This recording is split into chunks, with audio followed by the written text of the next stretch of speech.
Yusuf Sak admits errors in certified judgment. Missing radio tower. NCDC takes responsibility, begins investigations.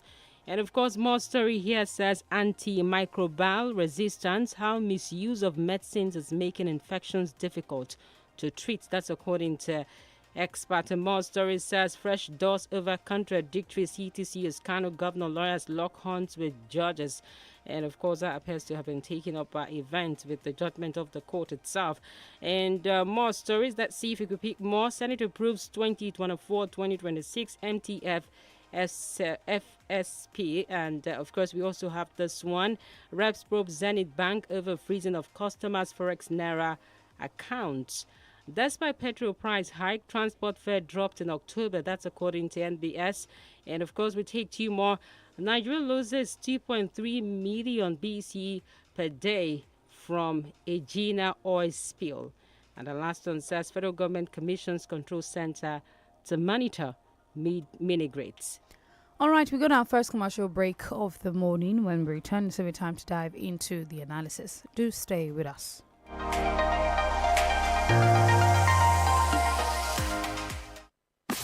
Stay tuned to 32 FM 94.9. Connection is very important, especially when it's strong, and you don't realize this until you are cut off. Keep your connection strong at home or on the go with INT'L Home Broadband Internet. Get any of our devices like the 7500 MiFi or the 10,000 router with instant 30 gigabytes or the 20,000 router with instant 100 gigabytes. Hurry to the nearest INT'L shop or visit www.airtel.com.ng/HBB to get started. INT'L, a reason to imagine. Bó ṣe ń wò mí yìí, mo jẹ́ kan nínú àwọn ọmọ ẹgbẹ́ jẹun dáadáa. Ìdí tó fi jẹ́ wípé tí mo bá fẹ́ jẹun, ọ̀pọ̀ nǹkan tó dáa ni mo máa ń fi sínú ẹ̀ fún àsáró mi. Lẹ́yìn tí mo bá fẹja sí i, màá fàlùbọ́sà, tàtàṣé àti úgú ṣẹ̀jọ́ ẹ̀. Màá wá fi kóró náà tá a jẹ́ kó sọkútù wọ̀wọ̀ sí i fọ́dún tó gbámúṣé. Ẹ̀yin èèyàn mi, ìgbé ayé tó dáa ni téèyàn bá jẹun tó dáa. Ṣẹjọ́ gbogbo oúnjẹ rẹ pẹ̀lú ojúlówó ewébẹ̀. Wá fi kóró náà dára sí i fún adùn tó gbámúṣé yẹn. Lónìí, jẹun tó dáa. Ẹ̀yin èwe, ṣé ẹ ti ṣetán láti ní ìrírí baba kérésì tí ò lẹ́gbẹ́ lọ́dún yìí? Baba kérésì 32 FM dé padà tirẹ̀ tẹ̀bùn kàǹkà.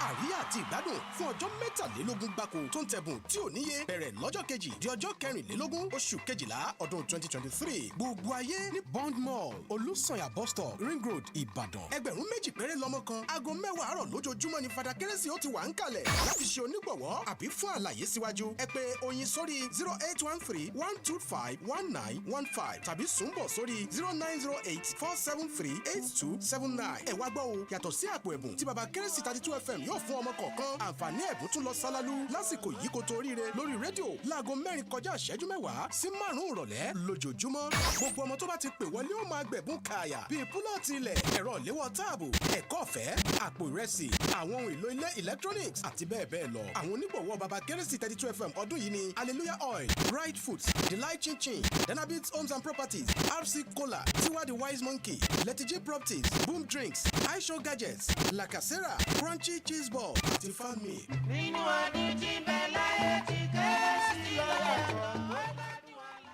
Hi there, my name is Mercy Johnson Okoji. My name is Joke Silva. Hi there, I am Aproko Doctor. My name is Chef Winnie, aka Delicious Food. It's your boy Cruz with Joe. I love cooking. And my choice of cooking oil. And my choice of cooking oil is Power Oil. Is Power Oil. My choice is Power Oil. Use Power Oil. It's triple filtered. It contains omega-6 and 9, and it's fortified with vitamin A. Plus, it comes in different packs and sizes, so you can afford it without breaking the bank. Màá ra microwave tuntun, ẹ̀rọ ìfọṣọ, blender, ẹ̀rọ ìdáná gáàsì. Ìyẹn pọ̀ jù. Pẹ̀lú bí nǹkan ṣe wọ́ gógó yìí. Ní sùúrù, Jumia Black Friday wà ń ta báyìí. Bẹ́ẹ̀ ni o, Jumia Black Friday tún ti dé. Bẹ̀rẹ̀ láti ọjọ́ 3 sí 30 oṣù kọkànlá. O lè ra àwọn nǹkan èlò oúnjẹ, ẹ̀rọ alágbèéká, ẹ̀rọ inú ilé, àtàwọn aṣọ ìgbàlódé lówó tó rẹlẹ̀ tó o bá rajà lórí Jumia nínú oṣù kọkànlá yìí. Bákan náà, a ó tún ní àǹfààní sí gbígbé àwọn ọjà kọ̀ọ̀kan wá fún ẹ lọ́fẹ̀ẹ́ nínú ìpolongo Jumia Black Friday yìí. Jẹ́ kí àpò rẹ sinmi. láti ṣe oúnjẹ tó dáa máa ń múnú mi dùn. Ìdí tó fi jẹ́ wípé nígbàkúùgbà tí n bá ń ṣe oúnjẹ, mo máa ń fi kóró náà dára sí i. Fún ẹ̀fọ́ sí, ugu o, tàtàṣé o, ṣọ̀mbọ̀ o, àlùbọ́sà. Kò sí ohun tí mo kì í fi sí tán. Ìdí táwọn ọmọ mi ṣe ń gbádùn oúnjẹ mi nìyẹn. Mami, mi ò yọ mo fẹ́ sí. Jerry, ṣètò gbogbo oúnjẹ rẹ pẹ̀lú ojúlówó ewébẹ̀. Wá fi kóró náà dára sí i fún adùn tó gbámúṣé yẹn. Lónìí, jẹun tó dáa. Tí Nine Mobile Network Naija gangan bá jẹ́ ayọ̀ rẹ̀, èrè ńlá ń dúró dè ọ́. Nígbàkúgbà tí o bá nílò dátà sí láti wo sinimá tàbí gba oríṣiríṣi àjàbalẹ̀ eré ìdárayá, Nine Mobile wà fún ọ. Pẹ̀lú 1,500 naira péré, wàá jẹ ìgbádùn 8 gigabyte látọ̀dọ̀ Nine Mobile. O tún lè fi 9.5 gigabyte ṣe ìfàjẹ pẹ̀lú 2,000 naira péré àti bẹ́ẹ̀ bẹ́ẹ̀ lọ. Darapọ̀ mọ́ Nine Mobile lónìí tàbí kí o tẹ *301# láti yan dátà olówó pọ́kú tí ó ṣe gbẹ́kẹ̀lé. Nine Mobile wà níbí fún ọ, wà níbí fún Naija. You're listening to 32 FM 94.9.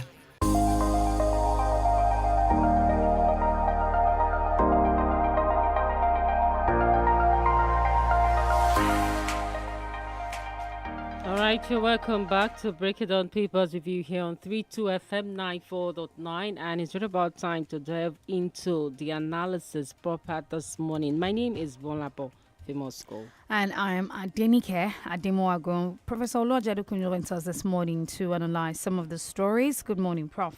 Well, top of the day to you. It's a pleasure to be here. Good morning, Prof.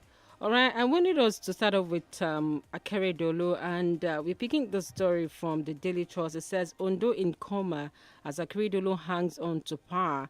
And now, the story is saying almost 80 days after Ondo State Governor Rotimi Akeredolu SAN returned to Nigeria from his 3-month medical leave in Germany, he is yet to step down or even step foot in the Sunshine State, leaving governance on autopilot. What do we make out of this? It appears that he has a lot of the House of Assembly covering up for him.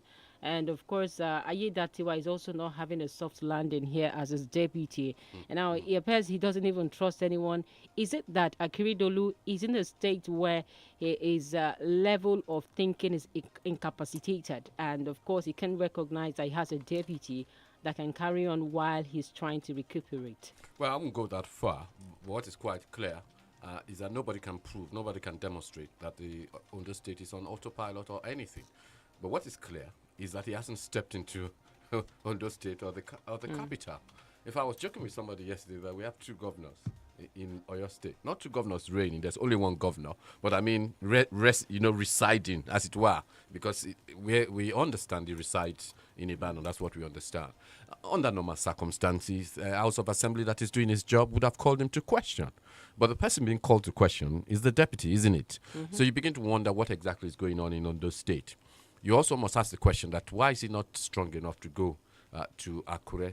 The explanation has been that there's no adequate accommodation for him in Akure. And I find that quite unbelievable, that in the entire Sunshine State, and I believe that's what they call it, Ondo, right. Sunshine State, that they don't have adequate accommodation for the governor, or they could not have appropriated money to sort that out. I think it needs to be sorted out. It's either that the governor is able to govern, and if he's not able to govern, the respectable thing to do, the normal thing to do, in other climes would have been for him to step down. I mean, we fall ill. Falling ill is not a crime. Right. But I think the problem is that when you fall ill and you try to do the job that you're unable or not suited to do. Normally what would have happened, you would have allowed the man to act. But I think there's a suspicion that Ayedatiwa, that's what we call him, isn't it? The deputy governor, Ayedatiwa, may not be that loyal. I think that's the suspicion, which is quite unfortunate. All right, let's take a look at Kano State. This story out of the Vanguard says protests in Kano over appeal court judgment, and police has so far arrested 7 protesters in Kano. They were able to disperse defiant protesters who took to the streets of the city to protest over the contradicting appeal court judgment. And this tension, of course, as we know, reportedly came from as a result of the certified true copy CTC of the Court of Appeal judgment on the state governorship election, which went viral, and the contradictory judgment and all of that. The story here is, according to the APC's party national legal advisor, Professor Abdul Karim Kana, he said that every lawyer knows that clerical errors are not strange with regards to such documents. My question is, should matters like this not be handled with better care? Alleging things like mistakes and all of that, does it not seem rather suspicious? And what's your take on Kabil's removal, so to speak? Well, I think there's sloppiness of a very high degree. How can you be that sloppy in a state like Kano that's on Tinder edge? I would have expected more care, particularly from the clerks and the administrators in the courts, And of course, somebody must be accountable for this. Heads must roll. But as you know, in Nigeria, it's going to be swept under the carpet. Let's be very clear. They're not two contradictory judgments. There is only one judgment. But if you look at the body of the judgment where they inserted a contradictory statement, you will see that it doesn't marry with the arguments that have gone before it, the foundational argument. So we know they made a mistake, and we know it was a very sloppy mistake that was made. The Supreme Court is going to clear it up and take care of it. But I think more fundamentally, the problem is that the Court of Appeal is all over the map. Sometimes they say something is a pre-election matter and they don't get involved. And sometimes they say the Constitution is supreme. Which way is it? Which way? Is it right? Is it left? And I think they have to be able to make a position. As to the trouble in Kano, it was expected because there's a knife edge. The NNPP and the APC are very, very powerful rivals. And if any of them feel that they've been cheated in any way or the other, and they feel the court is unable to come to their aid, then of course they begin to look at other means. And that's why we must be vigilant. They must be vigilant. As to the governor, it's very interesting, isn't it? He's lost in the first court, you understand, the tribunal, appeal court, now the Supreme Court. What would the Supreme Court decide? But my own view about it, if you look at the decision, one of the things was saying is that he wasn't even a member of the party. Another position was that the 160,000 votes or thereabout were not, ballots were not stamped and so on and so forth. And people are arguing that if that is the case, why should the people be punished? Why should the people be punished, especially if they've already made their views known? And I thought that the court may also want to explore the alternative of saying, okay, if the guy is not even qualified, maybe his deputy was qualified. Or maybe there's somebody in the primaries, like they did with Amechi. Amechi did not contest the primary when he became a governor. Remember that time ago. And yet, Amechi was made the governor of Rivers State. So let's hope they will find a way to resolve this one way or the other.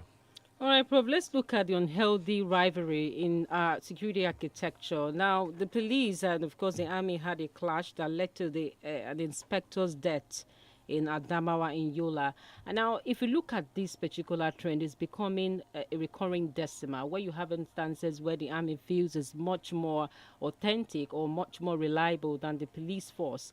And now, the instance is that there was an altercation between a police officer who is at a patrol joint, and of course, an army accosted them, and one thing led to the other. They had this altercation, and of course, the policeman shot one of the army officer's leg, and that led to a reprisal of the attack of a whole community. And they first thought it was Boko Haram. But how do we deal with this when we have a major menace of insecurity prevailing across the country, and now you have this unhealthy rivalry happening within our security architecture itself? Well, first and foremost, the army's role is quite different from that of the police. I think for some time in Nigeria we got confused because the army was also in charge of the government, but that was years ago. In fact, there are many people that don't even never experience military rule. But I'm not sure the army has always totally adjusted to that role. In terms of law enforcement, the army has no role to play at all. Safeguarding the territorial integrity, ensuring that the enemies are kept at bay and stuff like that, and maybe dealing with some terrorism that is coming straight into Nigeria, that's their role. And I think, you understand, going out and shooting the police, whichever soldier is responsible needs to be prosecuted. And normally what should happen is that the military police should cooperate with the Nigerian police force. That's what should happen. But usually what happens is it becomes a tribal thing. The army supports their own, and the police supports their own, and then you have a recipe for chaos. And it's a recipe for chaos because both sides are licensed to have firearms. You understand?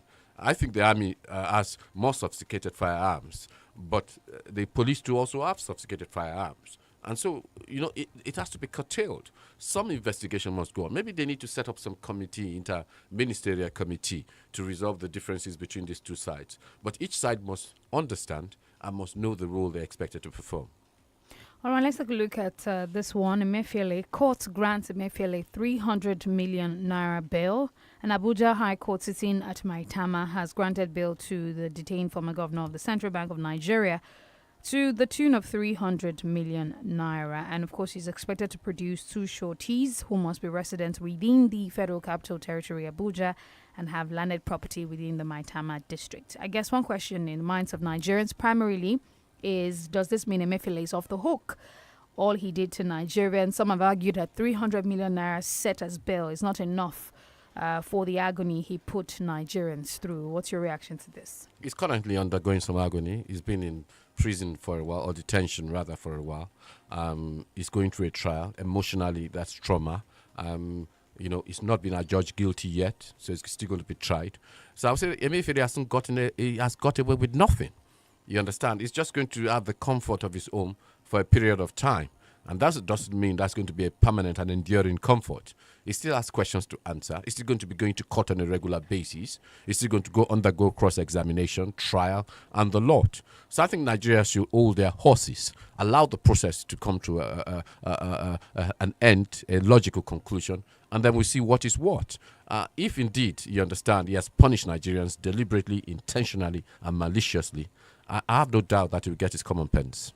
All right, I think Labour wasn't expecting this. The federal government slashes wages by 100 billion naira, Labour kicks. And the story says Labour unions on Wednesday lambasted the federal government for slashing the supplementary budgetary allocation for wage awards to federal civil servants by 100 billion naira, warning that this was not the agreement they had with the government.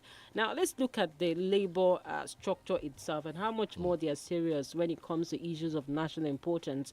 We've seen Labour very, very active when it comes to their welfare, and many had complained that there are a lot of issues that Labour should be bothered about. Now, does this show some kind of unseriousness within the structure of Labour for the government not to take them serious and slashing some of their wages to this amount? Well, I think the blame should go more to the government than to Labour. Labour is trying their best to make all sorts of noises around. And some people say that Labour is already bedraggled, tired, frustrated, don't have enough money to move around. So there's a limit to what they can do to mobilize. I think we also have to scrutinize why the government has done this. Are they trying to reduce the wage bill? You understand? And if they're trying to reduce the wage bill, is it legitimate? And some would say that it is. And if it is legitimate, what of the wage bill of the presidency? What of the wage bill of the House of Reps and the Senate? What of the wage bill of the various House of Assemblies? Lagos in particular comes to mind. Are they reducing their expenditure too? So I think what is good enough for the geese must certainly be good enough for the gander.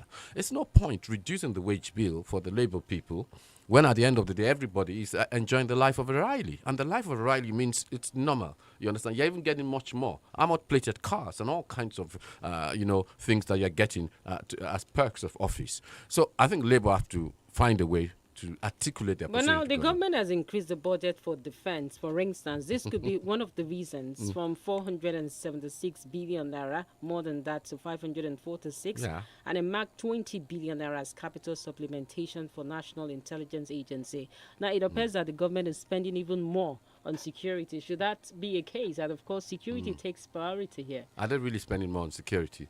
Take into account inflation. Inflation is almost 30%. So some would argue they're not even spending more. They're just reflecting the reality of inflation. But even if they were spending more, I agree that security is important. But do you know that if you pay the workers well, you're also securing the future of this country? You're also ensuring security. Because when workers are paid well, there's little excuse, for some of their social economic factors that accompany poverty and penury. All right, a story out of the Vanguard says Makinde orders Okada riders to register with government before January. Governor Sheyi Makinde on Wednesday in Ibadan asked operators of commercial motorcycles, tricycles in the state to enroll with the state residence registration scheme before December 31.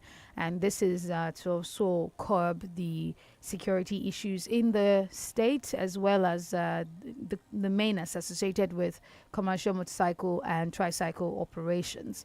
He says that they're going to be required to have their biometrics, their names, registration, next of kin, and all this critical information must be captured in the scheme. Do you think that this is something that would eventually work, or do you see loopholes in how this might not necessarily work out? Well, it's something the governor has been going on about for some time. I even thought it had been completed and had been executed. And I think what's prompting is recently, about 2 days ago, a retired PAMSEC, 69-year-old woman, was brutally murdered at home. and people are suggesting that some of these crimes, some of them, are related to people on motorcycles. Not all of them. Let's be very careful here. And I think if we have the register of them all over, if people cite plate numbers, you can trace the perpetrator of crimes. And I think when people know they have to be registered, they'll be more careful. Whoever they hand over their bikes to, and so on and so forth. From that point of view, the logistics of it, I don't know. They're saying before January. Would they be able to do it? Do you know how many bikes are in Oyo State? I believe it's not just Ibadan, it's Oyo State. So that's an enormous logistical task. I'm not sure the government has provided the logistics to be able to do it. So it's a good intention, it's a good policy, but whether in actual fact the government can implement it within that period of time, is left to be seen. But I think it's a good thing. Do you think it's really going to curb the menace? Because, for instance, bike, it's very easy to adjust and readjust the plate number. And how do you think this really would curb? Because is it not easy to still maneuver in this situation?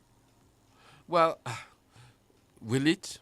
Well, I think it will to a certain extent. It's not going to eliminate it totally, because at the end of the day, if, it has to be integrated. If we have a CCTV system that works in your state, then yes, when you register it, it works perfectly. But we don't have a CCTV system that works. It's very partial.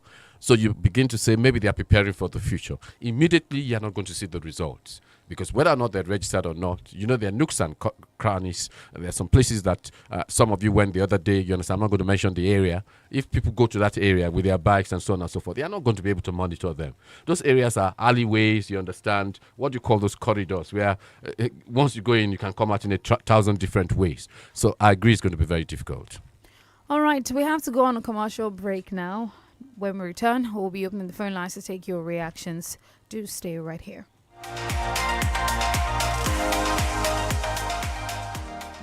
You're listening to 32 FM 94.9.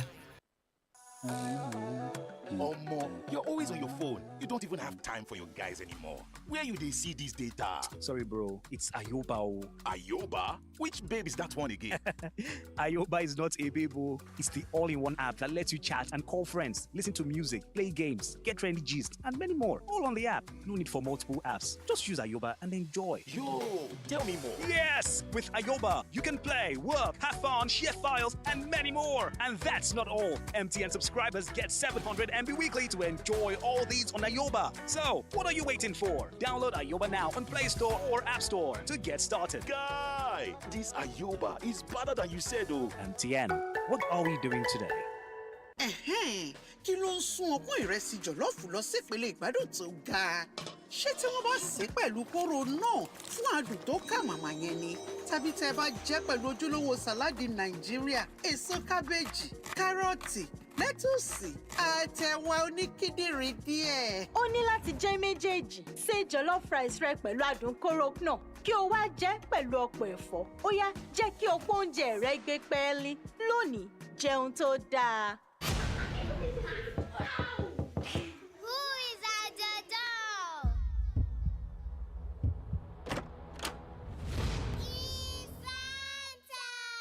Ho, ho, ho! Children, are you ready to experience the best Santa party of the year? 32 FM Laughter Santa is back with more goodies than you can count. 23 days of fun, games, and gifts with 32 FM's Laughter Santa from the 2nd of December to the 24th of December 2023. Venue Bond Mall, Olusoya Bus Stop, Ring Road, Ibadan. Gate fee still 2,000 naira only. Time 10 a.m. daily. For sponsorship and inquiries, call Sumbo on 0908 738279 or OI on 0813 125 1915. Beyond the Laughter Park from Santa, there's also more on the Laughter Santa raffle show every day from 4:10 to 5 p.m. where every caller is a winner of super gifts like plots of land, tiles, school fees, bags of rice, electronic gadgets, and lots more. Laughter Santa is proudly supported by Alleluia Oil, Right Food, Delight Chin Chin, Danabid Homes and Properties, RC Cola, Tiwa the Wise Monkey, Letty G Properties, Boom Drinks, iShow Gadgets, La Casera, Crunchy Cheese Balls, and Fan Meal. Don't miss out on 32 FM's Laughter Santa 2023. See you there.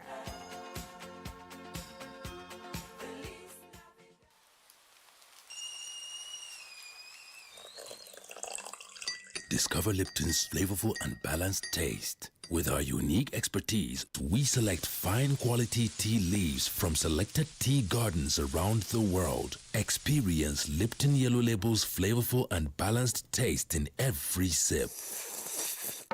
Discover Lipton's flavorful and balanced taste.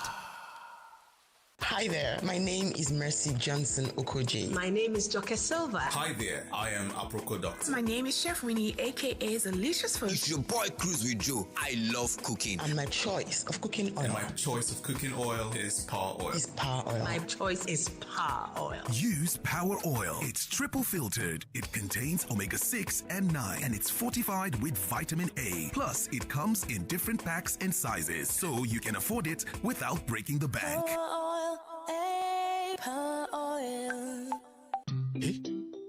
Is this a mistake? What? What's that? What happened? See, I just bought 1,000 Naira Glow data, and instead of the usual, I got 3.9 gigabytes. Guy, I swear, that's how I saw it too. I bought 2,000 Naira data yesterday, and I got a whopping 9.2 gigabytes. Wow! Glow data is just always bigger. Yep, and always better. I swear down. Babe, why are you removing your SIM? I'm leaving this network and getting a Glow SIM immediately. And I'm not giving you my new number. You're on probation. Why didn't you tell me about these new Glow data plans? Glow new data plans. Always bigger, always better. Babe, sorry now. Yes, get a Glow SIM card today and enjoy bigger, better data on the Glow network. Just dial *777# and choose your plan. Glow Unlimited. Feel better about your life. 32 FM, 94.9, the antidote to depression.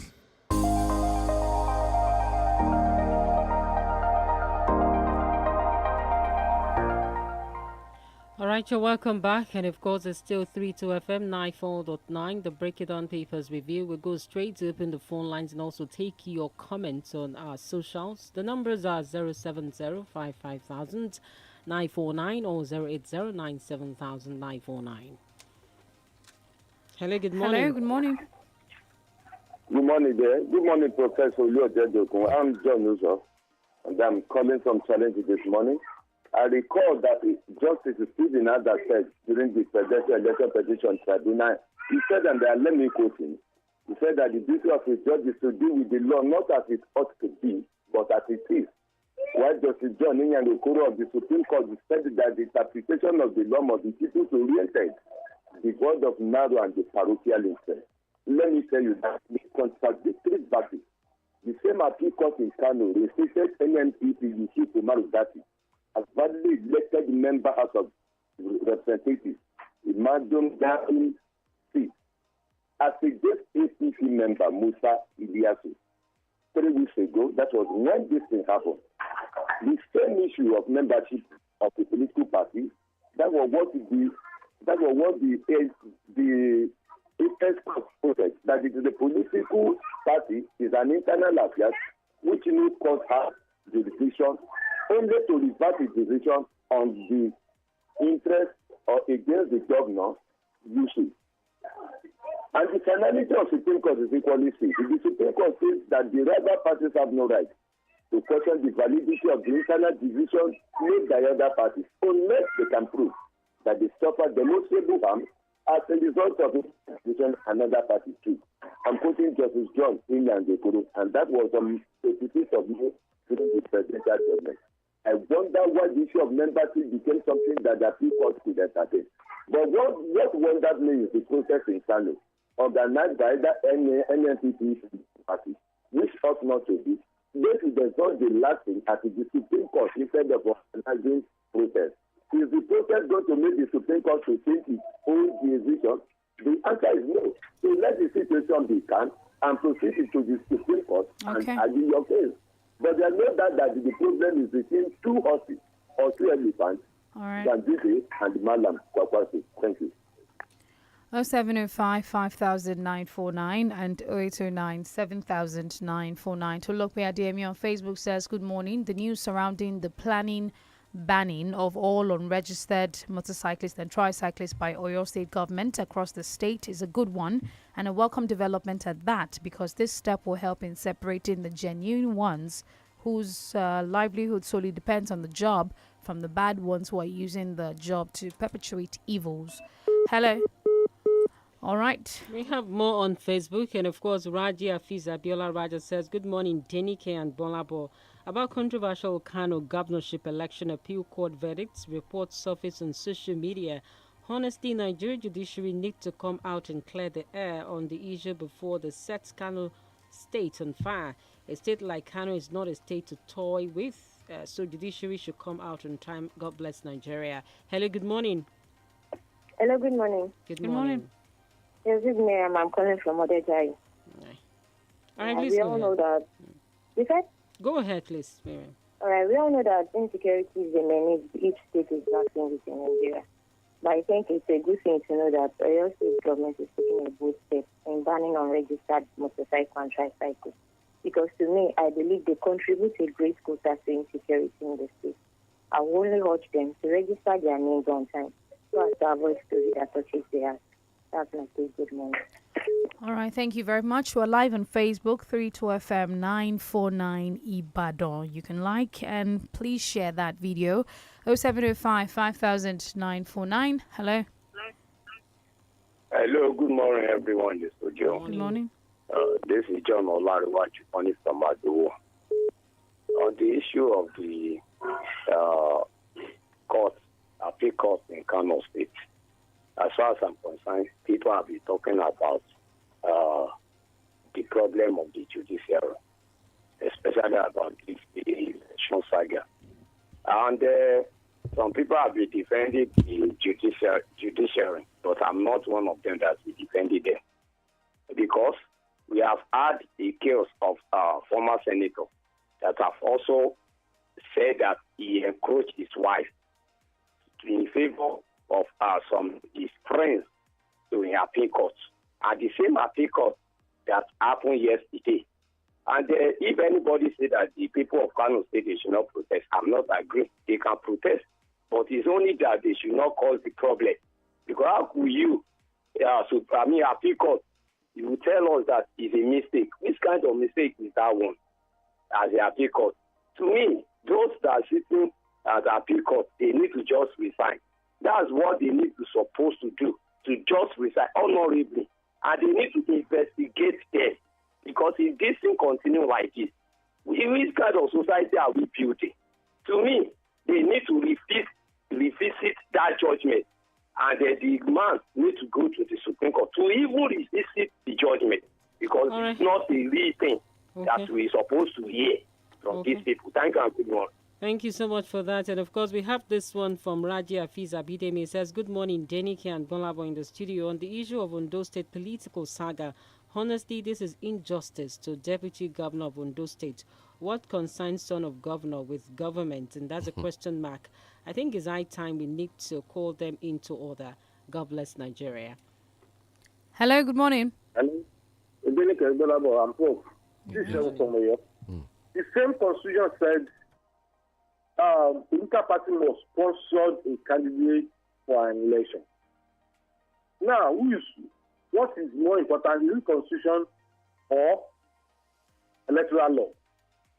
The constitution says you must be a political member of a party before you can contest. Abba Yusuf is not a member of NPP, but he contest.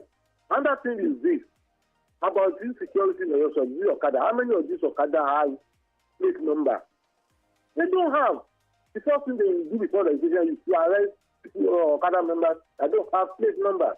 We should leave the judiciary alone. Politicians, they should do the needful. It is politicians that want to win at all costs and causing problems for us in this country. Have a nice time. All right, thank you very much. Tolulokwe Adeyemi says, "Good morning. It's quite disheartening that Ondo State is currently leaderless, and instead of the governor, who we all know, being capacitated as we speak due to his illness to allow his deputy act in his capacity, he's busy working round the clock to get the deputy removed, which is very bad. There are no local government chairmen in place at the local level, and nobody can be said is also in charge at the state level." All right, it's time for us to go. All right, Prof, do you want to react to any of the issues being raised, especially the issues around law? No, I think it's very important to note that there's a vacuum in Ondo State at the moment, and the Constitution doesn't provide vacuum. The Constitution suggests that if the governor is unable to act, the deputy should. We have a lacuna in Ondo State, and I hope that those sane minds will resolve it. All right, that's the much we can take on the Break It Down Papers review this morning. My name is GBOLABO Timosco. And DENIKE Ademwagon. The Smart Kids Show is up next.